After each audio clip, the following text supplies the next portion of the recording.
بندہ مومن سے پروردگار عالم کو جو دو حالتیں مقصود ہیں، یعنی دو کیفیات جو اللہ کے ہاں بندے کی سب سے زیادہ پسندیدہ ہیں، ان میں سے ایک صبر ہے اور ایک شکر ہے۔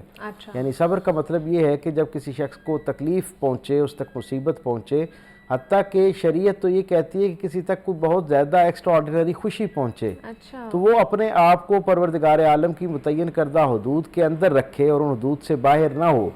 اور اس کے اوپر اللہ کے ہاں یعنی واویلا نہ کرے، بلکہ اس صبر کی کیفیت میں اللہ پروردگار عالم کے سامنے اپنا آپ جو ہے اسے عاجزی کے ساتھ پیش کرتے ہوئے راضی برضا ہونے کا اعلان کرے تو اللہ کے ہاں وہ بندہ صابرین میں لکھا جاتا ہے۔ اور یہ جو صفت ہے صبر کرنے والی، مصیبتوں، پریشانیوں، ناپسندیدہ اور غیر متوقع صورتحال سے دوچار ہونے پر بھی اللہ کے ساتھ یقین قائم رکھنا، اصل میں اس کی اہمیت عظمت اسی لیے زیادہ ہے کہ یہ خالص بندے کا جو تقوی ہے اس کے اظہار کا نام ہے۔ کیونکہ صوفیاء یہ بتاتے ہیں کہ جو تقوی ہوتا ہے نا، اصل میں یہ حقیقت میں پرہیزگاری جسے ہم عرف عام میں کہتے ہیں، لیکن تقوی سے ایک مراد جو ہے وہ توکل کرنا بھی ہے۔ توکل کا مطلب ہے اللہ کے اوپر بھروسہ رکھنا۔ جب کسی آدمی پر مصیبت پہنچتی ہے تو سب سے پہلا خیال جو شیطان اس کے لیے ساتھ لے کر آتا ہے، مصیبت کے ساتھ جو جناب علی کرم اللہ کریم نے فرمایا کہ دو وبال انسان کی زندگی میں داخل ہوتے ہیں، یعنی ایک تو اس مصیبت کا زندگی میں آنا جو اس سے ناپسندیدہ ایک صورتحال پیدا ہوتی ہے، اور ساتھ شیطان کے لیے ایک دروازہ کھل جاتا ہے، وہ اس مصیبت کو بنیاد بنا کے بندے کی زندگی کے اندر داخل ہوتا ہے، اس کے خیال، اس کی فکر میں داخل ہوتا ہے، اور اسے یہ کہتا ہے کہ یہ مصیبت جو ہے میں اس کا اہل نہیں تھا، مجھے تو یہ مصیبت پریشانی سے دوچار نہیں ہونا چاہیے تھا، میرے معاملات اور معمولات جو ہیں وہ تو بڑے ٹھیک تھے، مجھے اس مشقت سے کیوں گزارا جا رہا ہے، مجھے اس ناپسندیدہ حالت کا کیوں سامنا کرنا پڑ رہا ہے، مجھے اللہ کی طرف سے یہ جو ایک امتحان ہے اس میں کیوں مبتلا کیا گیا ہے۔ جیسے یہ خیال آنا شروع ہوتا ہے تو شکوہ پیدا ہونا شروع ہو جاتا ہے۔ نتیجہ کیا ہوتا ہے؟ شکوے کی ضد کا نام صبر ہے۔ ایک آدمی شکوہ کر رہا ہے اور ایک آدمی اس کے اوپر خاموشی اختیار کرتے ہوئے جانتا ہے کہ ظاہری طور پر یہ تکلیف، پریشانی، مصیبت جو مجھ تک آ رہی ہے میری دانست کے مطابق اور ظاہری حالات کے مطابق میرے لیے کوئی زیادہ موافق نہیں ہے، خوشگوار نہیں ہے، لیکن وہ بندہ اپنی کیفیت اور اپنے اندر سے یہ جو آواز آ رہی ہے ناپسندیدگی کی، اس سے زیادہ فائق سمجھتا ہے اللہ کی رضا کو، اور وہ سمجھتا ہے کہ کائنات میں میرا خالق اور مالک ہے جو میں 70 ماؤں سے بڑھ کر میرے ساتھ محبت بھی کرتا ہے، اور کائنات میں میرا سب سے بڑا خیر خواہ بھی ہے، اور سب سے زیادہ صاحب حکم بھی ہے، صاحب قدرت بھی ہے، آسانیاں پہنچانے کا سب سے بڑا جو ملکہ ہے وہ بھی اسی ہستی کو حاصل ہے۔ اب جب وہ مجھ پر مہربان ہے اور میرے ساتھ مخلص ہے اور میں اس کے ساتھ بطور عبد مخلص ہوں، تو میں یہ توقع ہی نہیں کر سکتا کہ ظاہری طور پر پریشانی کا کوئی بھی عالم ہو، کتنی ہی شدید نوعیت کی مصیبت، پریشانی، دکھ، تکلیف میری زندگی میں آئے،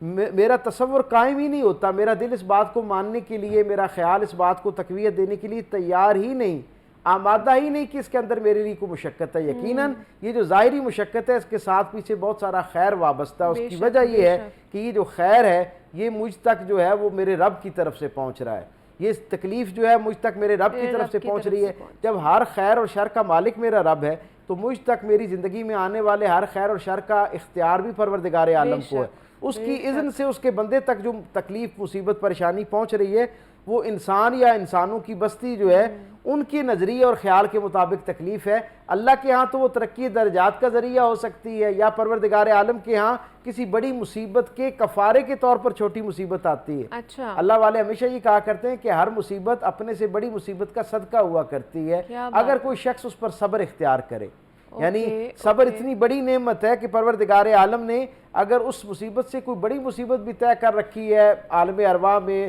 لوح و قلم کے جو معاملہ ہے اس کے اندر، تقدیر کے اندر کہیں پروردگار عالم نے اس کا فرمان بھی جاری کر رکھا ہے، تو وہ جو صبر کرنے کا عمل ہے یہ اللہ کے ہاں اتنا پسندیدہ ہے کہ جب آپ پہلی مصیبت پر صبر کرتے ہیں نا تو اللہ اس سے بڑی مصیبت کو آپ سے ٹال دیتا ہے۔ اس لیے صبر کا جو ایک اپنا مقام، اور یہ اتنی عظیم الشان صفت ہے کہ پروردگار عالم نے اپنے انبیاء و مرسلین جنہوں نے پروردگار عالم کے پیغام کو دنیا میں پہنچانے کے لیے اپنے اپنے زمانے میں اپنے یعنی جو لوگ تھے، علاقے تھے، قبیلے تھے، ان کو جب اللہ کا پیغام پہنچایا تو بے شمار اعلیٰ صفات کے ساتھ اللہ نے ان کو مزین کیا تھا، کیونکہ نبی جو ہے وہ اپنے زمانے کا سب سے بہترین انسان ہوتا ہے۔ پروردگار عالم قرآن حکیم میں سابقہ انبیاء و مرسلین کا احوال بیان کرتے ہوئے اپنے محبوب رسول صلی اللہ علیہ وسلم کو تلقین فرماتے ہیں کہ یہ جو آپ سے پہلے عظیم الشان نبی تھے نا، ان کی دیگر صفات کے ساتھ ساتھ ایک صفت جو اللہ کے ہاں بہت پسندیدہ ہے، جن کی وجہ سے اللہ نے ان کے تذکرے کو ہمیشہ آباد رکھا اور ان کے تذکرے کو قرآن جیسی لافانی کتاب کا حصہ بنایا، یعنی گویا ان کا ذکر جو ہے اسے دوام بخش دیا۔